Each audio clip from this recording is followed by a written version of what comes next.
السلام عليكم، كل عام وانتم بخير. بعد غياب دام 4-5 أيام على التوالي نرجع لكم بقصة سمينة بإذن الله. اليوم عندنا قصة يا أبو خليل واللي هون السامعين. عندنا قصة عجيبة غريبة، قصة خيو سبحان الله. القصة شلون؟ هذا قديما الناس يروحون على الحج يروحون بالبائر والخيل، كنت عارف الواسطات قبل ما بواسطات، ويروحون على شكل مجموعات. تجهزت مجموعة من الشام، نقول 30-40 واحد، واحتاجوا طباخ معاهم، درب واحتاجوا لهم طباخ. اسألوا ودوروا هل يعرفونهم، هل كذا يريد لنا طباخ، يذكروا لهم واحد شامي، هم كلهم شباب. قالوا طبخوا زين واخلاقه زين، والرجال يعني ترافق اجودي ويترافق. قالوا خير، راحوا عليه اتفقوا معاه، قالوا نعطيك بعير يحمل الاغراض، بده اغراض، بده بهارات وخضر، تعرف انت مواد الطبخ ومواد الكذا، ونعطيك اجره كذا وكذا وتروح تحج معانا تكسب حجتك. قال خوش. ويروحون يا طويل العمر، الدرب مسافه، ما هو تصل بنهارك مثل اليوم تروح اليوم تصل باكر، لا بدك تسوق معاك 10-15 يوم، جزء اكثر جزء اقل، يعني ما يعينك، وماشي بطيء. وتعرف انت لما يروحون على الطريق يقعدون على شكل مراحل، يعني ما تقول بمكانات معينه، هذه يقعدون به، يسوون غداهم، يسوون عشاهم، كل مكان له استراحه.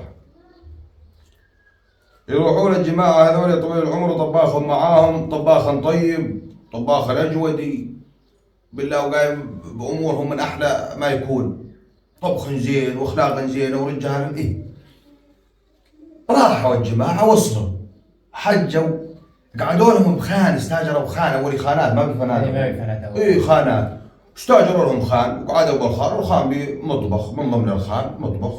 الطباخ هذا يفوتوا عليه وكذا. الطباخ يوم فات على المطبخ لقاه حايس، قال اريد ارتبه، بدهم يقعدوا لهم فتره اكيد. ويقوم الرجال ويرتب المطبخ ويشيل ويحط ويضبط، ضرب عينه بزاويه المطبخ بشواي الخيش وبدري شنو وكذا، منظر ما هو لايق، وكان يشيلهن وقام يشيل وقام يشيلهن، وصل للارضيه بشيء مو مزبوط، خشبه وجواها مثل الفراغ، كشف الخشبه وانه صندوق محفور له بارضيه المطبخ. المطبخ يوم انكشف انه صندوق نحل خشب. فتح الصندوق، يوم فتح الصندوق اكياس 2 على قد الكيس مليانات ذهب حمر. هذا يوم شاف المشهد هذا قال اني شو اسوي بالذهب؟ اختنيت، ابحث اروح على الشام اشتري كذا واشتري كذا واعمل كذا، وقعد يرسم الاحلام ويخطط. يقوم الرجل هذا يا طويل العمر خلاهن بمكانهن، اما مراقبهن كل شوي يجي يدحش عليهن ويتونس بيهن، ولما يشوفن وجهه يزهي، وزانت نفسيته اكثر من هو ما يزين، النوم زانت اكثر اكيد. والله بعد ما خلصوا امورهم قالوا باكر نمشي، ويشيل اكياسه الذهب يأمن عليه، وحط اغراضه بالخرج وحط كذا، وكان يشيل اكياس، حط بالخرج هذا واحد بالفرده هاي كيس، وبالفرده هذه كيس، وحط اغراض فوق من رز ومن هذا ومن.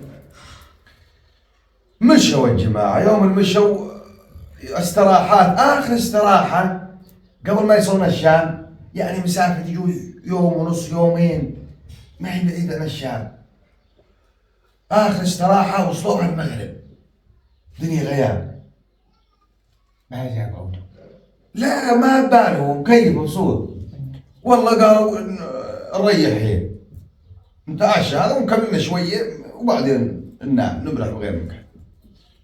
والله قعدوا شب النار وحطوا رمى بعير مع النوق والبعران، ما لا عقلوا ولا كالعادة. هذا دشر البعير وشب النار والبعير يطبخ. البعير مليان ذهب، مليان، هذا امل الوحيد، هذا حلم حياته. ويطبخ البعير، يوم يطبخ البعير هذا دشر النار ويطير ورا البعير. ما تهمنا يا ابن الحلال تعال بعير، هذا بعير ومنطوط ايش بعير، لو نعطيك واحد لك خيوم غيره، بس تعال كمل العشاء. هم ما يعرفون ايش بيقولون، ما يعرفون هم شنو، ما قالوا لهم. قال ابد بعيري ما ادري والله ما احلام حياته. إيه البعير بي مثل العلوه عليوه، رقى العليوه ونزل ورقى هذا وراه والدنيا غياب والشوف ما عاد يبين. يوم رقى براس العلوه يدحج هذا البعير اختفى البعير. ايش حل قدامه بعد العلوه هاي؟ مدعي لك النظر. اي والشوف يبين يعني عند الغياب. اما ما هذا البعير لا اختفى بنوم. رجع اما رجع مقهور مكتئب اي والله. هو يرجع يا طويل العمر يوم رجع الربع سوى له مطبخ زت جداهم زت على الاخلاق الاوليه والانسان معلم وعرفوا انه خويه مو مزبوط.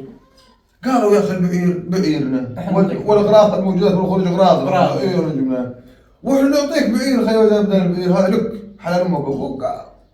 بعيري هذا لك ما يعرفون بعيري هذا ايه. راحوا على الشام رجعوا ثاني سنة دارت الدنيا للحول وقت موسم الحج. والله كانوا يتجهزون مجموعة النوب غير هذول وقاموا يسألون عن طباخ. جو الجماعة راحوا الآن قالوا لهم خيو انتم الآن رحتوا كذا. قالوا والله رحنا وبي طباخ فلان الفلاني مسلم والله ما له شكل. رحت نطيب جيت نطيب لكن آخر نهار إلا بالله اختلف ما أدري ايش صار معاه. إيه لكنه يترافع. قالوا خير راحوا عليه اتفقوا معاه طوب بعير وطو زاد نفس العمل وراحوا. بالرجعة يوم راحوا وصلوا مكان اللي اختفى زي البعير ايه وصلوا الحوية نهار. يوم وصلوا قالوا تعال نفطر هنا ونضبط امورنا ونرتاح النساء الجماعة.